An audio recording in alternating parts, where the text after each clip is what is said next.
एक सवाल आपसे पूछना है, क्या ये बहुत ज़रूरी है कि अगर कोई डॉक्टर आपको ज्वाइन कर रहा है और वो जानता है कि आप ग्रामीण अंचल में अपना अस्पताल चला रहे हैं, तो उसके मन में कहीं ना कहीं समाज सेवा का बोध तो उसे होना चाहिए, नहीं तो वो नहीं रुक पाएगा उस अंचल में उस लोगों की सेवा करते हुए। यानी उसको आप सारे पर्क देंगे, आप सारी सैलरी देंगे, लेकिन उसके मन में कहीं ना कहीं वो समाज सेवा का एक एंगल होना चाहिए। तो वो समाज सेवा वाला एंगल आप उस डॉक्टर जो आपको ज्वाइन करता है या सर्जन जो आपको ज्वाइन करता है, कोई स्पेशलिस्ट आपको ज्वाइन करता है, तो कैसे लाते हैं आपको, या वो छत्तीसगढ़ का बेटा है वो लेकर आता है?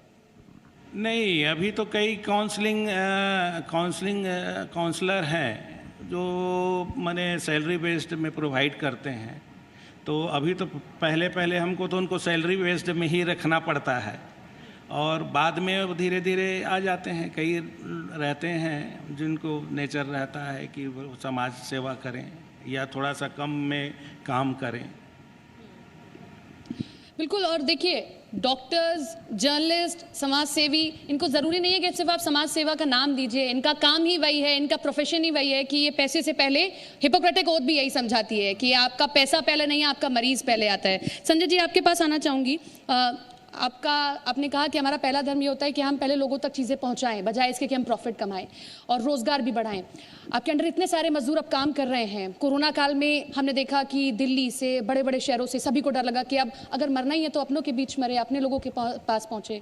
कैसे उन मजदूरों को संभाल कर रखा कि नहीं, आप रहिए यहाँ पर, आपकी सुरक्षा की जिम्मेदारी, आपकी स्वास्थ्य की जिम्मेदारी, आपके खाने की जिम्मेदारी हमारी। मैम, सबसे बड़ी बात है, हमने अपने उद्योगों के अंदर में ही लेबरों की रहने की व्यवस्था की हुई है और उनको एक फैमिली का माहौल देने की कोशिश की है। आज नहीं, पिछले 10 सालों से हम ये करते आ रहे हैं। इससे हमारे उद्योग में जितने भी कार्यरत कर्मचारी हैं या मजदूर वर्ग हैं, वो सब हमें अपने भाई समझते हैं। हम उनके हर दुख सुख में शामिल होते हैं। इवन अगर किसी प्रकार की कोई समस्या आती है तो मैं खुद वहाँ पे खड़ा रहता हूँ, उनके साथ में रहता हूँ।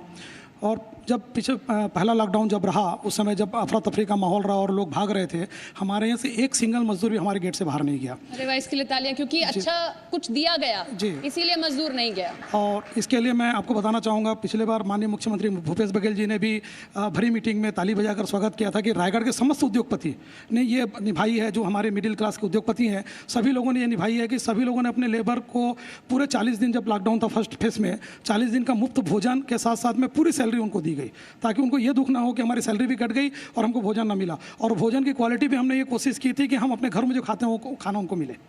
ये बहुत अच्छी बात है, क्योंकि वो मजदूर ही है जो आपकी फैक्ट्री को, आपके प्रोडक्शन हाउस को खड़ा करता है। वो मजदूर ही है जो अपने हाथ गला के आपका लोहा पिघलाता है, स्टील बनाता है।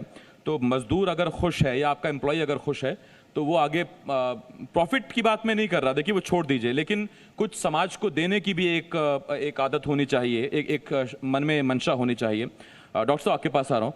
डॉक्टर साहब, इस कोरोना काल में करीब 100 से ज़्यादा कोविड पेशेंट्स का भी इलाज हुआ।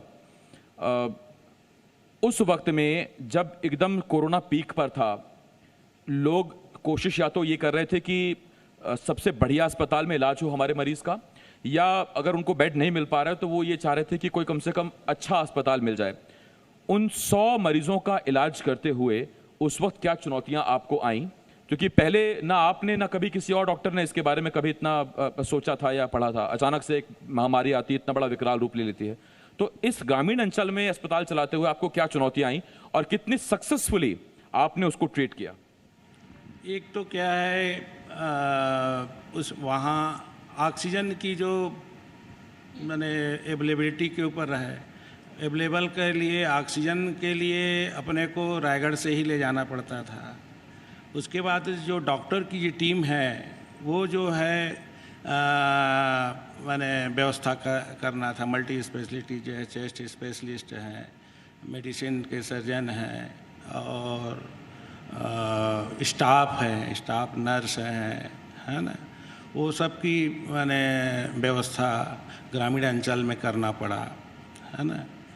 और उसके अलावा जो है मेडिसिन है जो कम यूज़ होता है, जो मैंने कोरोना के लिए, जैसे रेमडेसिविर का इंजेक्शन है, सेप्सिवेक है और फेविफ्लू वगैरह है, उसकी व्यवस्था जो है ग्रामीण अंचल में करना, है ना।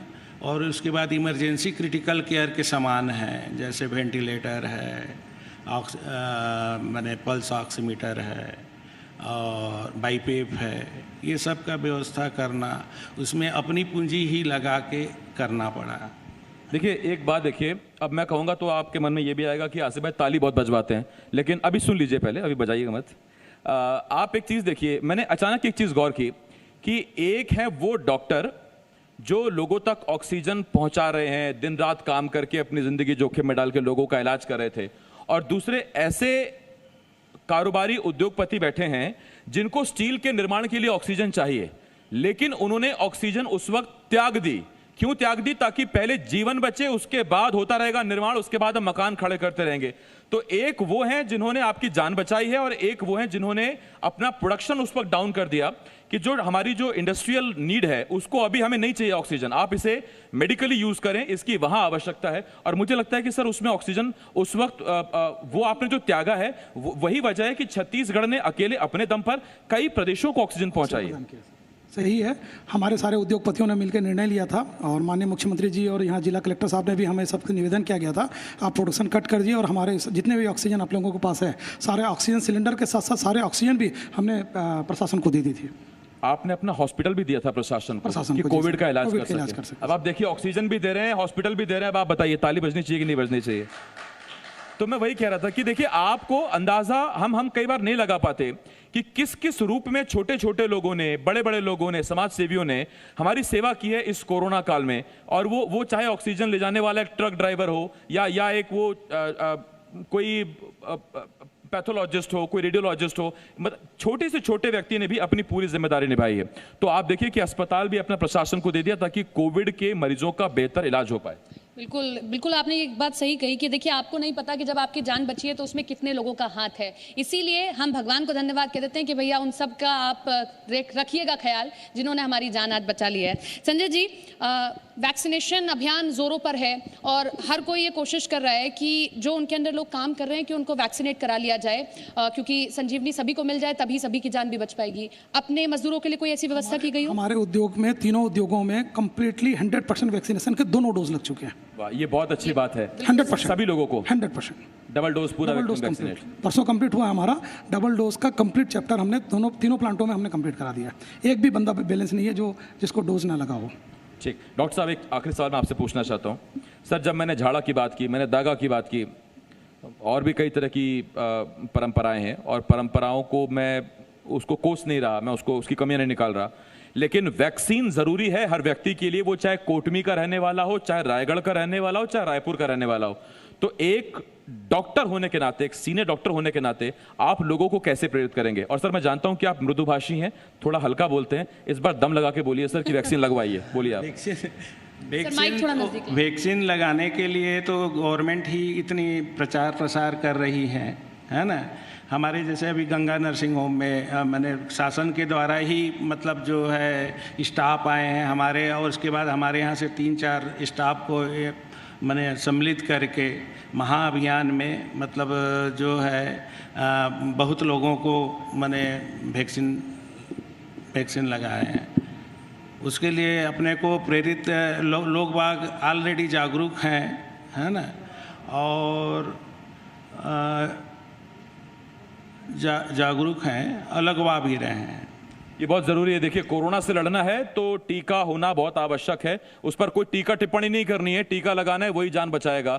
बहुत धन्यवाद आपका संजय सर। जी बोलिए। चाहूँगा सर जी, अभी जैसे वैक्सीनेशन जो हुआ, सभी कर्मचारियों को, मजदूरों को कुछ तकलीफें हैं, किसी को फीवर या समथिंग, हमने पेड हॉलीडे छुट्टी उनको दिया ताकि वो घर पे आराम कर सकें, ताकि वो वैक्सीन के लिए जागरूक हो सकें, ताकि उनकी सैलरी ना कटे, उनको तकलीफ ना हो कि मैं अगर वैक्सीन लगा के 2 दिन अगर फीवर पे हूँ तो मेरी सैलरी कट रही है।